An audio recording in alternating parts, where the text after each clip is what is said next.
I will trust magic and rob 'em.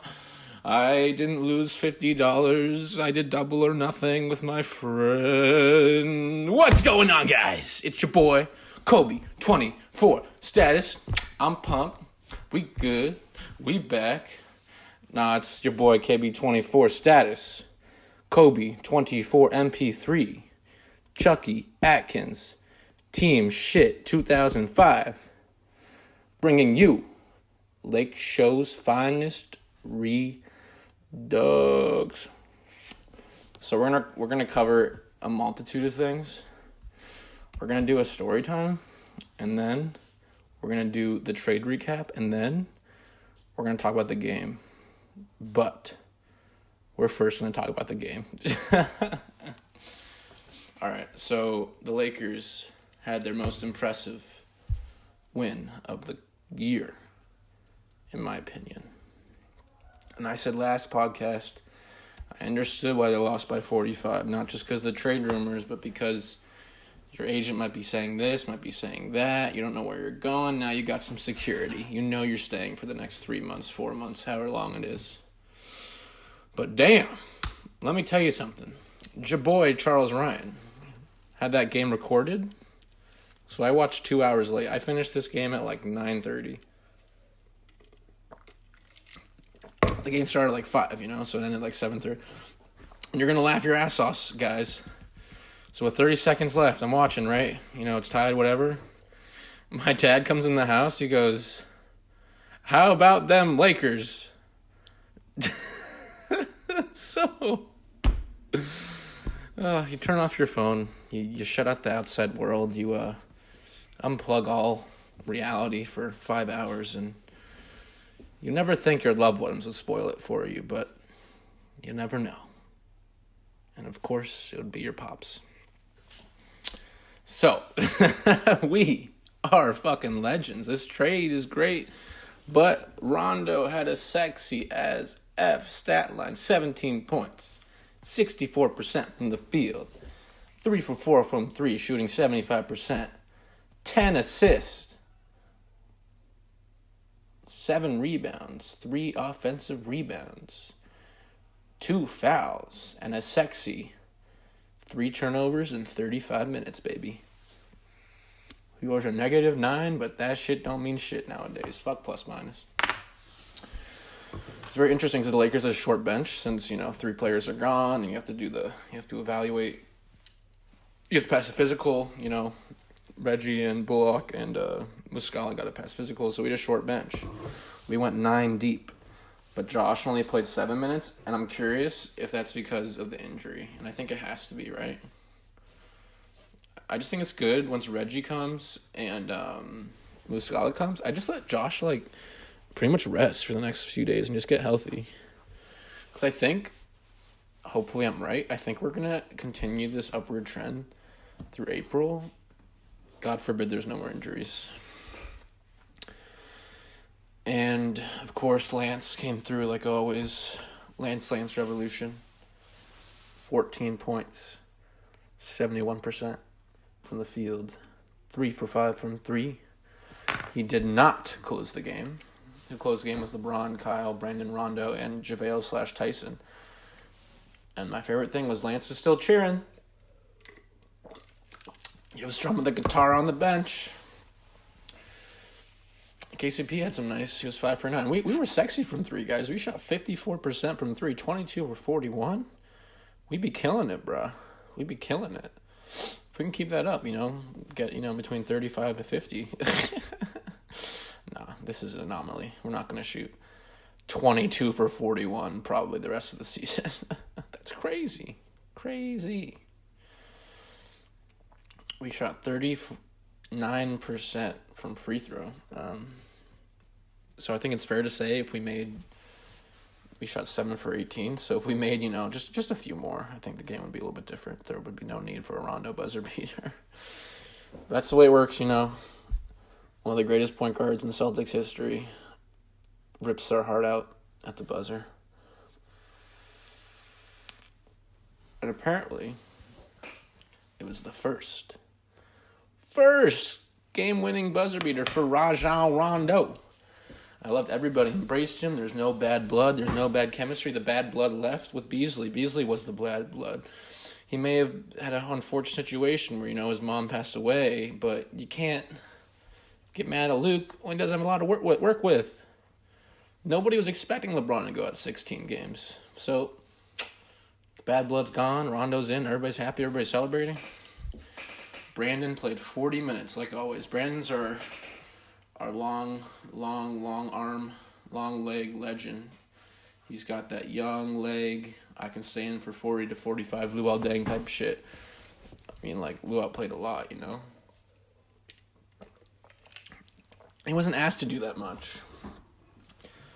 11 points, 7 assists, 2 rebounds, 2 steals, and 1 block, and only 1 turnover is fine. If you shoot 4 for 14 from the field, get 11 points on 30% shooting, but you contribute in other ways, 7 assists, 2 rebounds, 2 steals, 1 block, that's awesome. The 1 turnover is the best thing. I said this before. I don't mind Lonzo and Brandon and LeBron if one of them has 4 turnovers and shoots 5 for 13 and has 3 for 13 and has 8 points. Just as long as 2 of the 3 or whatever, or Kyle, Rondo and LeBron, or Kyle, Rondo and Ingram. I just don't mind as long as they contribute in other ways. Because I think versus the Thunder, Brandon had 4 points a few weeks ago, but he had 11 assists. And I'm okay with that. I don't mind the guy having. It's just common basketball, contribute in other ways when your shot's not falling. Just basic stuff, especially when you're as deep as the Lakers are, even without our young blood sniper, Reggie Bullock. So, Kyle, 25 points, 48% shooting, 5 for 8 from 3 for 62%. 5 rebounds, 2 assists, 0 turnovers for number 0, Kyle Kuzma, 1 block, -1. LeBron, your boy, 37 minutes, 28 points, 52% from the field, 50% from 3, 1 for 5 from the free throw line for 20%, baby. 12 rebounds, 12 assists, 3 steals, 3 turnovers. 3 turnovers in 37 minutes. That's a good ratio, right? 12 minutes turnover. 1 quarter, 1 turnover. Okay. On to the next thing. The trade itself. There's a lot of things going around. Saying, I don't like this, I don't like that. I don't want to sign Melo. I do want to sign Melo. I want Enes Kanter. I want Wes Matthews. I want this. I want that. I like Zubats. No. Wait, no. Michael Beasley was good. Let me just lay this down for you. Let me just break this down in single things. You probably heard this. Oh, this opens a roster spot. We're getting Carmelo Anthony. It's inevitable. We're getting him. I know you may not like him. I know you're like, oh, he sucked with the Thunder. He sucked with the Rockets for a week. Well, guess what? This is mainstream. He's best friends with Carmelo Anthony. He's better friends with Carmelo than he is with Chris Paul or Kevin Durant. See, I'd say Dwayne Wade and Melo are his 2 best friends, but I don't know, because he met them at the Combine, all 3 of them, and Chris Bosh, when they were all drafted. But, I would say Melo's his best friend, but who knows? It doesn't matter. The point is, you got your best friend. You're making LeBron happy. On the plane, they're going to be playing cards, drinking wine, everybody's going to get along, give another locker room guy. Tyson's averaging 5 to 15 minutes. That'll be Melo. Just give him 5, 10, 15 minutes. Save his legs for the playoffs, because guess what? Carmelo Anthony is one of the 100 greatest players of all time. He has lots of playoff experience. Tyson has won a championship with the Mavericks. JaVale, maybe he didn't contribute that much, but he won 2 championships with the Warriors. 2. So he had Warrior experience, I don't think Luke didn't coach JaVale when he was there, but still, there's that connection. So there's a lot of connections here. Speaking of a connection, I posted this on my Snapchat. Maybe I should make my Snapchat public. I don't know. Fucking Reggie and Brandon went to the same fucking high school, bro. That's crazy. That's crazy. They're both went to the same high school in Kinston, North Carolina. They're both from the ghetto, this crazy neighborhood that, fun facts, only has, Jerry Stackhouse, the assistant coach for, I think, the Raptors. Let me look this up.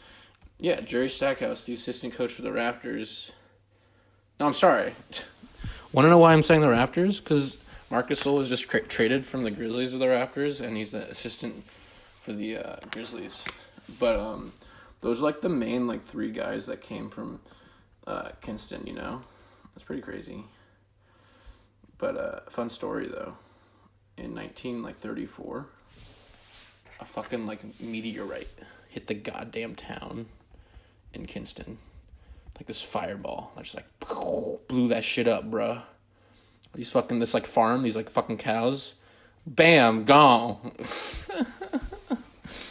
So that's the type of a city we're thinking that it is. This really run-down neighborhood, a lot of ghetto, a lot of drugs, and these two kids just happen to be on the same team right now. And Reggie he played for the Clippers, right? So he's not like gonna be shell-shocked living in LA and can't handle it. Like D'Angelo couldn't handle LA.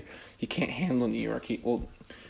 He's an all-star, but he just parties real hard, and fucking Reggie Bullock, like, he'll be fine. Like, he knows how to handle it.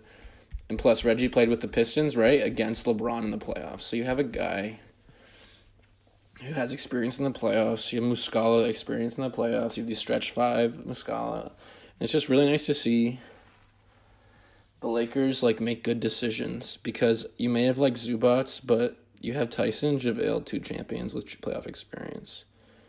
You can't... It's not fun having regular season players. Like Chris Paul, he's not a regular season player. He just has bad injuries, but of course, when the Clippers are cut, shit would go bad with Chris Paul as a regular season player, regular season team. Blake Griffin, regular season player, regular season team. That's not, these people, bruh. So, I'm happy to see it. Also, I think it'd be interesting to sign Enes Kanter. He comes with a lot of baggage, because the fucking dictator in Turkey, Erdogan, like, he basically is, like, putting out a hit on this fool. Crazy, right? Imagine being Enes Kanter's agent. Holy shit. So now we're going to do our story time. And this is my story time. So, this is a quick one though, so don't get your hopes up. Let's just don't just low key, right?